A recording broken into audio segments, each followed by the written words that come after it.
எதுக்கு தான் ஜாதி ஜாதி வெறி பிடிச்சி அழிகிறீங்கன்னு தெரில. ஏன் இப்படி சொல்கிறேன்னா கீழே ஒரு வீடியோ போகிறேன், அது பாருங்களேன்.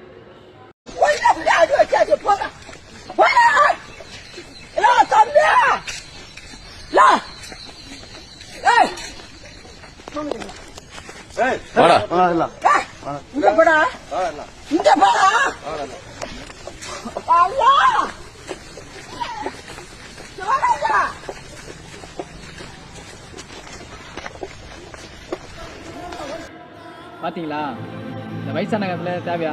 சின்ன படிக்கிற பசங்க குழந்தைங்க படிக்க போதுங்க, ஏன் நடந்து போனால் நான் தீட்டாயிடுமா? இந்த ஜாதி வச்சு என்ன தான் பண்ண போகிறீங்க?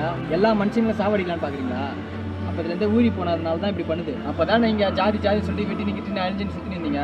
எனக்கு தெரிஞ்சு ஸ்கூலில் ஒரு குழந்தைய சேர்க்க போனாலும் இந்த ஜாதி சான்றிதழ் கேட்குறாங்க. எதுக்கு அது கேட்குறீங்க? இந்த ஜாதி சான்றிதழ் வச்சு நீங்கள் என்ன பண்ண போகிறீங்க? இந்த ஜாதி பிடிக்காதவங்க வந்து கீழே கமெண்ட் பண்ணுங்கள், ஜாதி எனக்கு நோ கேஷ். இப்போ எங்கள் மனசில் வந்து இது மாதிரிலாம் திணிக்காதீங்க. இந்த ஜென்ரேஷன் அப்படி கிடையாது.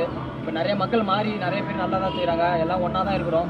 ஸோ பழையசாக இருக்காங்க பாருங்கள், அப்போ இதில் இருக்காங்க பாருங்கள். அப்போ இருக்கிறவங்க தான் இப்போலாம் ரொம்ப இதை பண்ணிட்டு இருக்காங்க. ஜாதி ஜாதி ஜாதி ஜாதி வச்சு ஒன்றுமே பண்ண முடியாது. சொல்லப்போனால் ஒரு லைஃப் தான். அந்த ஒரு லைஃப் என்ஜாய் பண்ணிட்டு ஜாலியாக ஃபேமிலி கூட இருந்துட்டு சந்தோஷமாக இருங்க. ஜாதிலாம் பார்த்து பழகுங்க தயவு செஞ்சு. வெட்டின்னு குத்தின்னு அலைஞ்சின்னு சுற்றின்னு நானே கேட்டு அப்படி சுற்றினுங்கிறவங்களுக்கு தான் நிறைய பேர் இருக்கீங்க. அதெல்லாம் வச்சு ஒன்றுமே பண்ண முடியாது. தயவு செஞ்சு வந்து ஏன் ஜாதி பார்த்தா ஸ்கூலில் வந்து சேர்க்கணுமா? இவங்க இந்த ஸ்கூலில் தான் படிக்கணும், அவங்க அந்த ஸ்கூல் தான் படிக்கணும். தேவையில்லாத ஜாதி சான்றிதழ்லாம் கேட்டு ஸ்கூலில் நிறைய பேர் இது இடத்துல தான் நிறைய ஸ்கூலில் நடக்குது. இதெல்லாம் வந்து நிறைய பேர் பேசிக்கிறாங்களா தெரியல, எனக்கு பேசணும்னு தோணுச்சு. ஸோ இது பிடிச்சிருந்தா நீங்கள் வந்து இந்த வீடியோ ஷேர் பண்ணுங்கள். அது இல்லாமல் உங்களுக்கு நோ கேஷ்னா சொல்லிட்டு கீழே கமெண்ட் பண்ணுங்கள். முக்கியமாக சப்போர்ட் பண்ணுங்கள். பாய்.